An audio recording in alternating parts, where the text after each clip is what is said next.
They invited me into that meeting to erase me. My own family sat there with calm smiles, already planning my removal.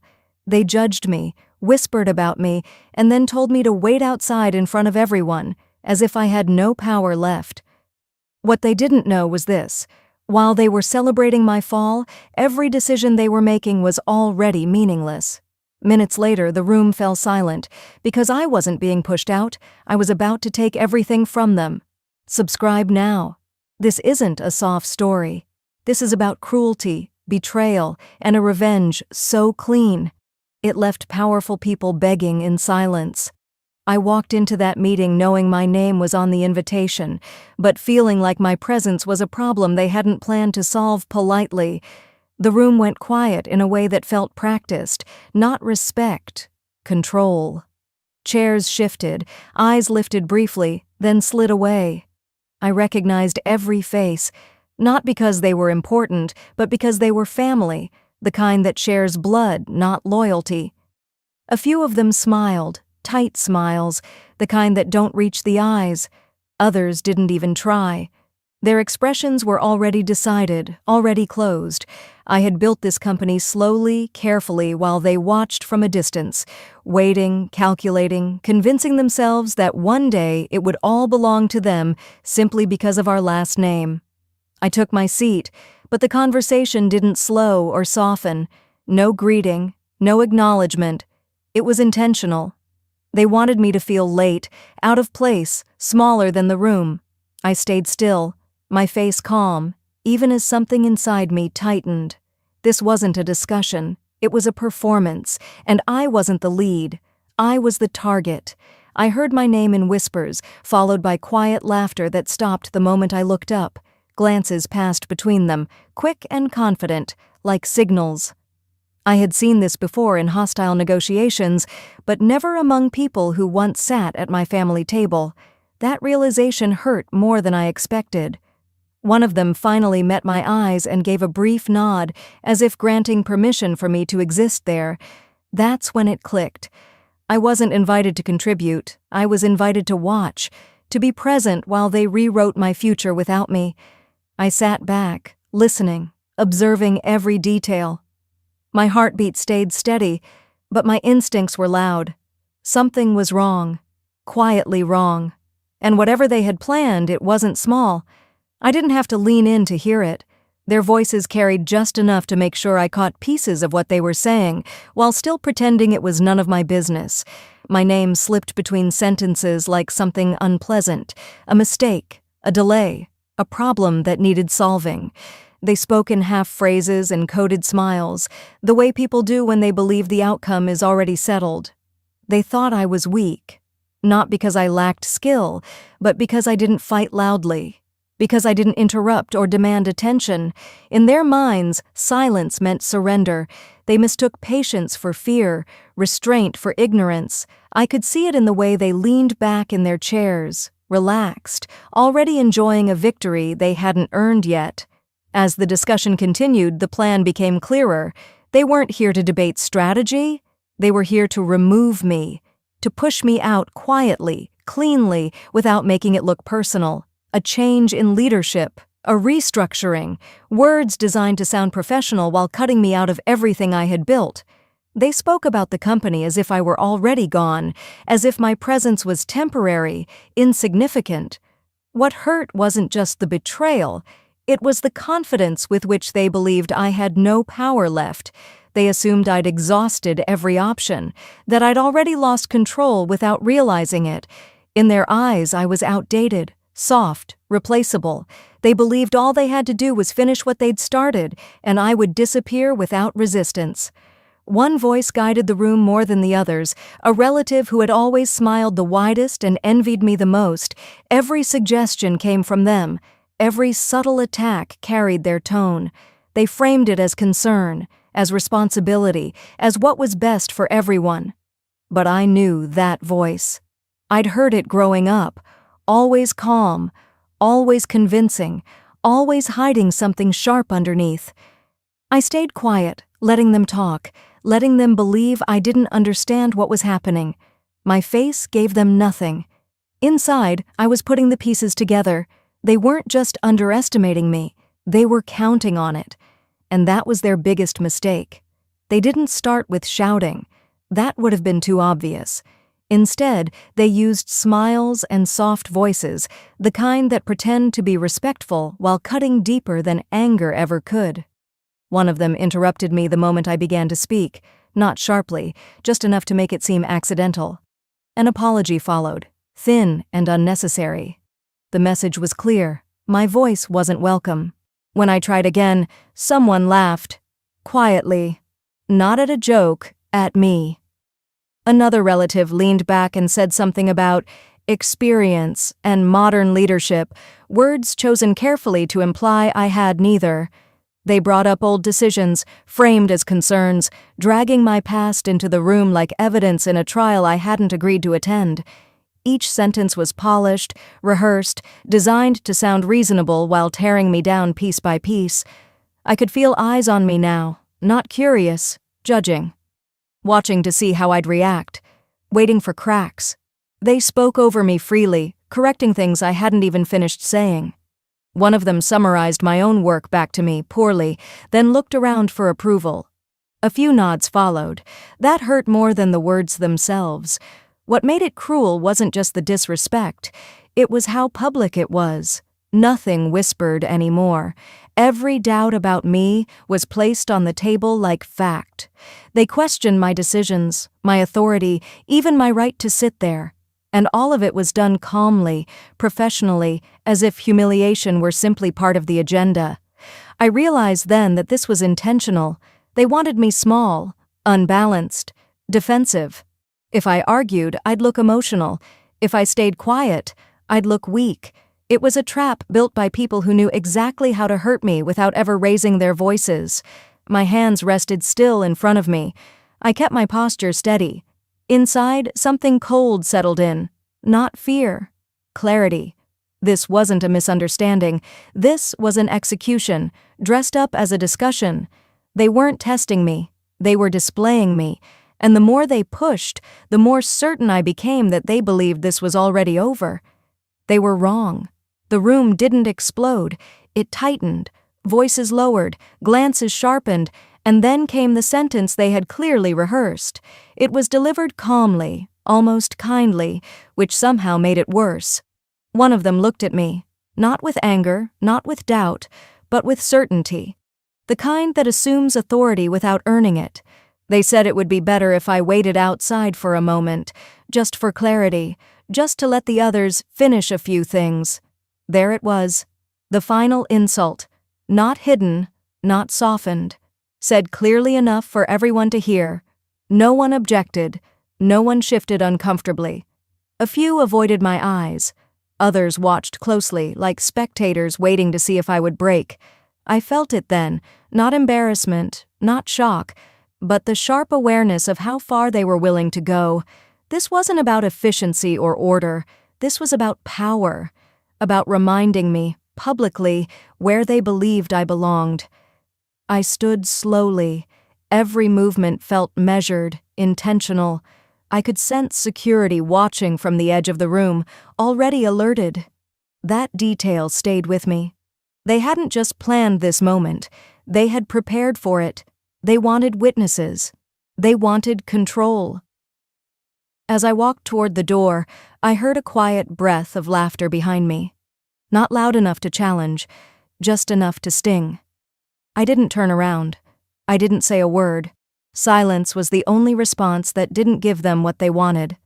The door closed behind me with a soft click. The hallway was empty, cold, bright. I stood there alone, exactly where they had placed me.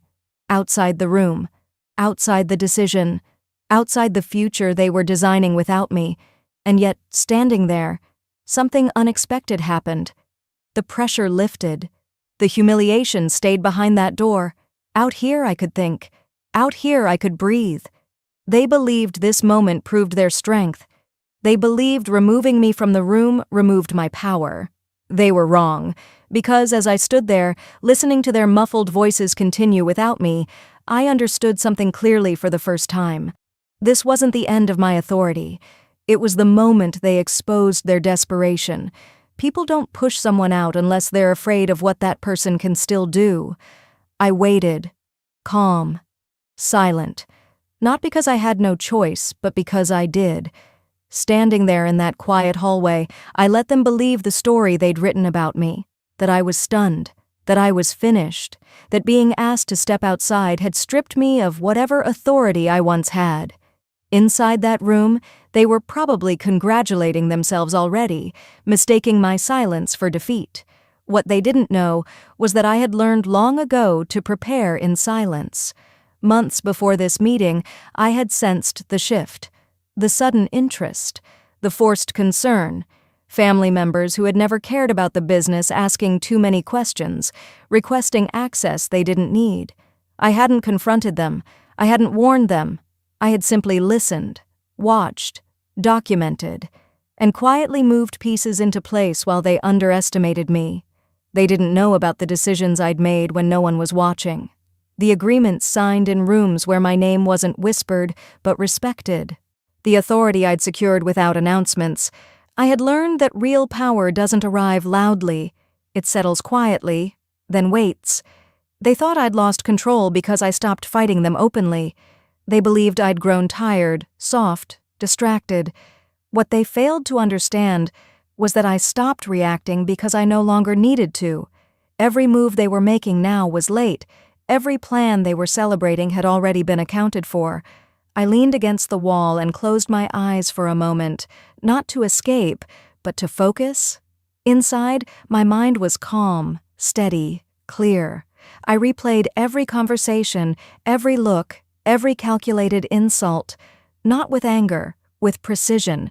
They had shown me exactly who was leading the attack, who was following, and who was simply too afraid to speak. The irony almost made me smile. They believed pushing me out of the room meant pushing me out of the company. They believed authority lived in chairs, votes, and loud voices.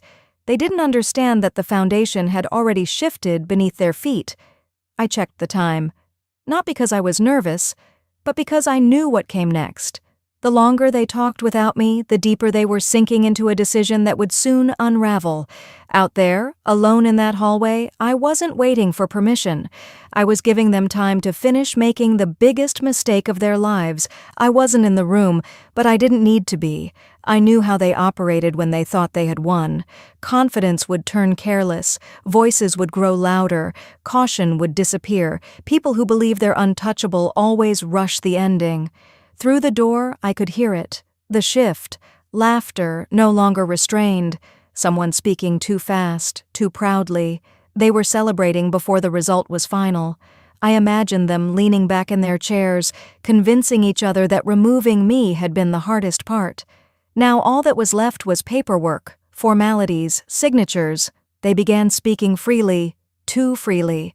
I knew they were rewriting roles, assigning authority, dividing what they assumed would soon be theirs.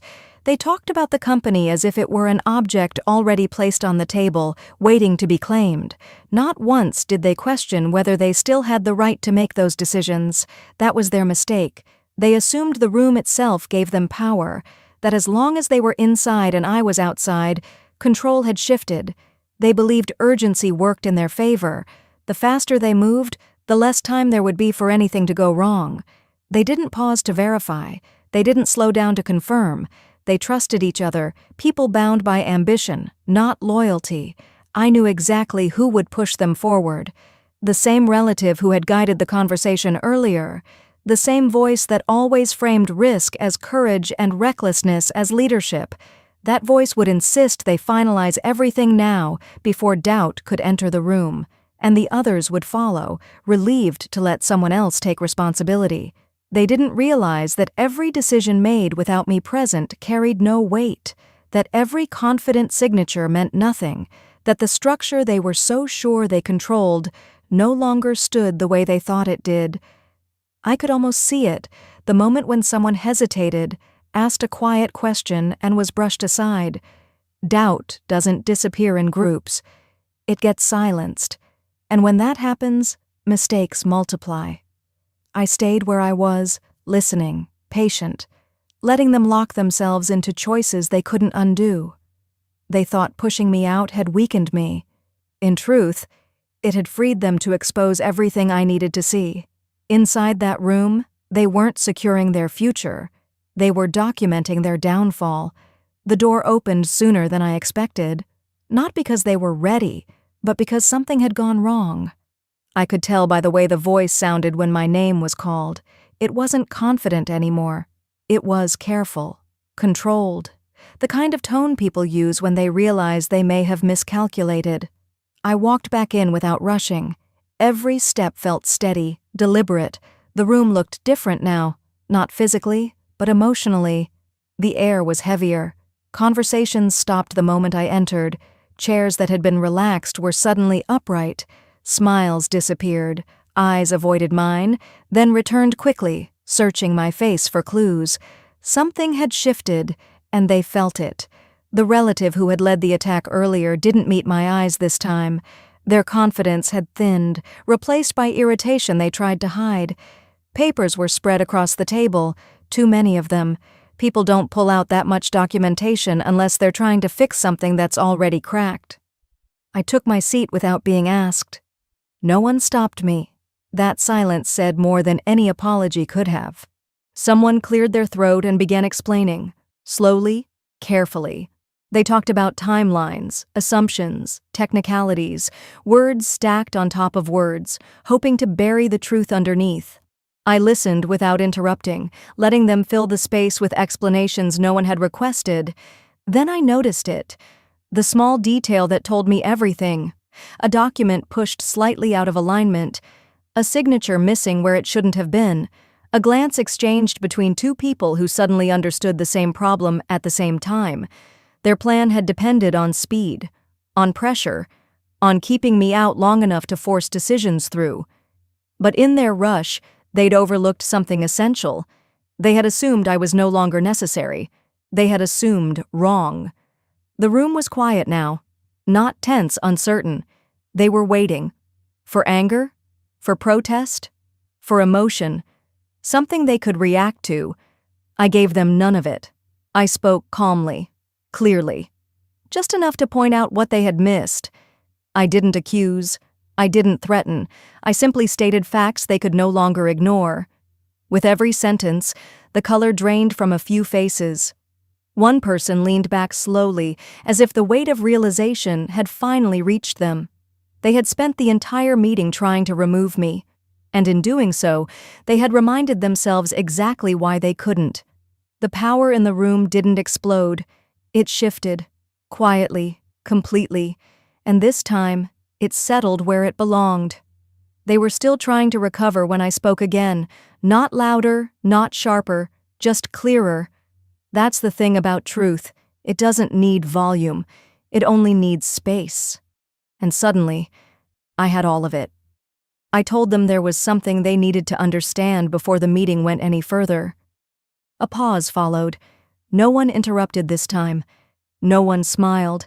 The confidence that had filled the room earlier had drained away, replaced by something close to fear. I explained calmly that the structure they were operating under no longer existed in the way they believed, that changes had been made months ago, quietly, legally, permanently.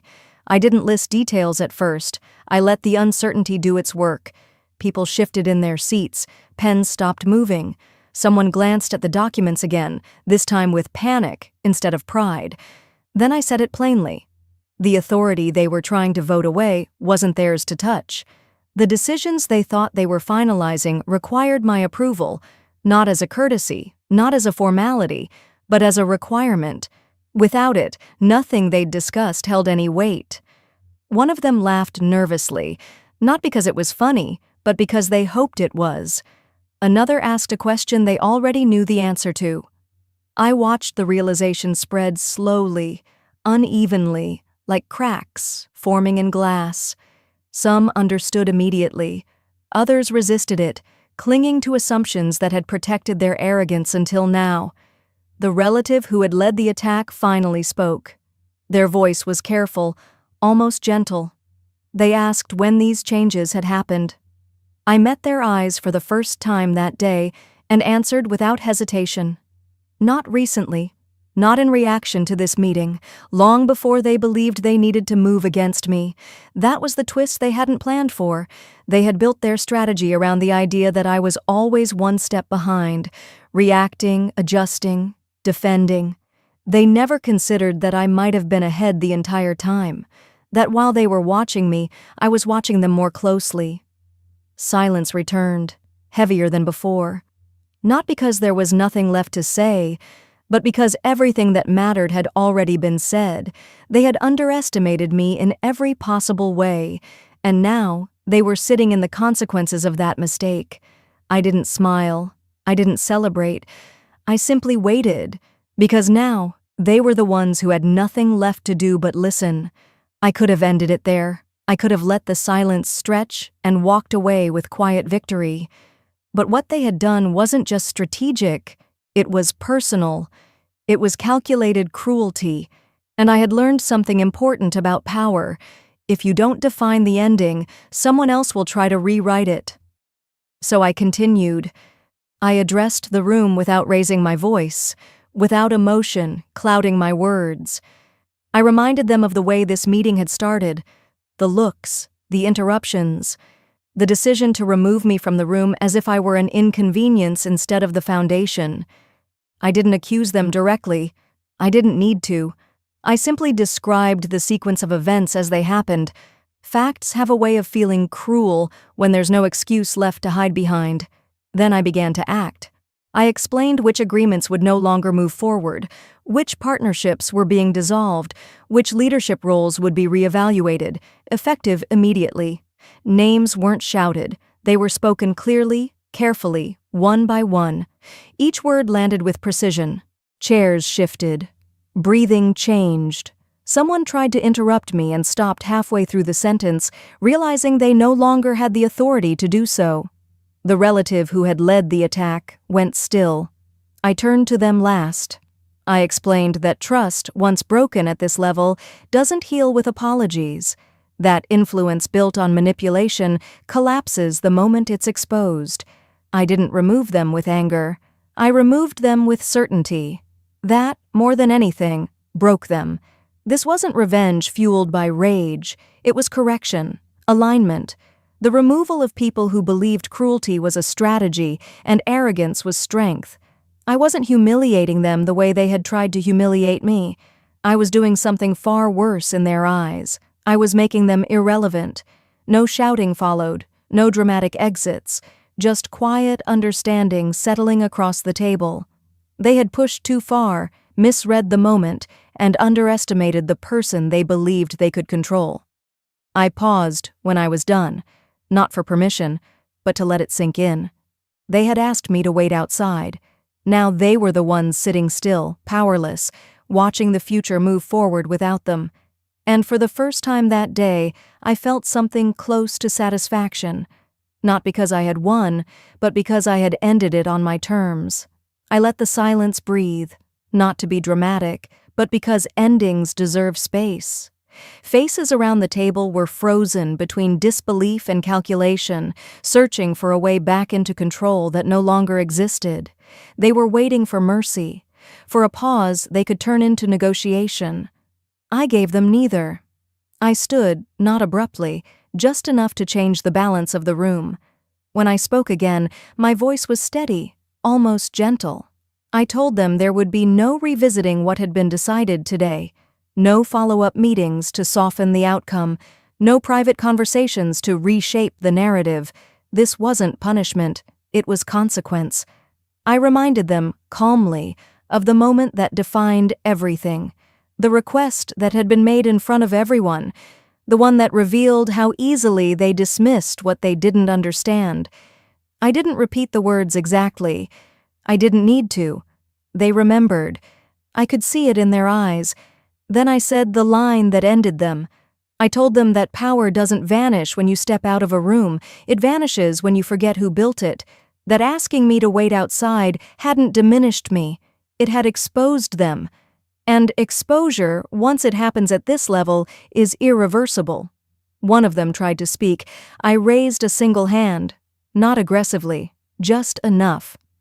The room went quiet again. I told them the future of the company would move forward without bitterness, but not without boundaries. That trust would be rebuilt, with new people, new standards, and no exceptions for blood or history. I looked directly at the relative who had led the attack. Their composure finally cracked, not loudly, subtly, the way people break when they realize there's no argument left to make. I told them they could keep their pride or their position, but not both. The choice had already been made. I gathered my papers and turned toward the door. This time, no one asked me to wait. No one followed. No one spoke. The room stayed exactly where it was, silent, stunned, and suddenly very small. As I walked out, I didn't feel triumphant. I felt finished. Finished explaining. Finished tolerating. Finished shrinking to make others comfortable. They thought the meeting would end with my removal. Instead, it ended with my line and their collapse. And I never looked back.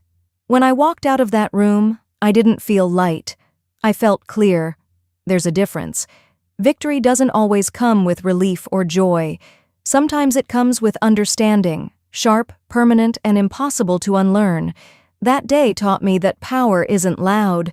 The people who talk the most are usually trying to convince themselves. Real power waits. It watches patterns. It moves only when the outcome is already decided. I had spent years believing that fairness would protect me, that shared history would matter, that blood would slow betrayal. I was wrong. What protects you is preparation. I learned that silence is dangerous only when it's empty. When silence is informed, it becomes a weapon. Every moment I didn't react, every time I let them believe I was behind, I was actually stepping further ahead.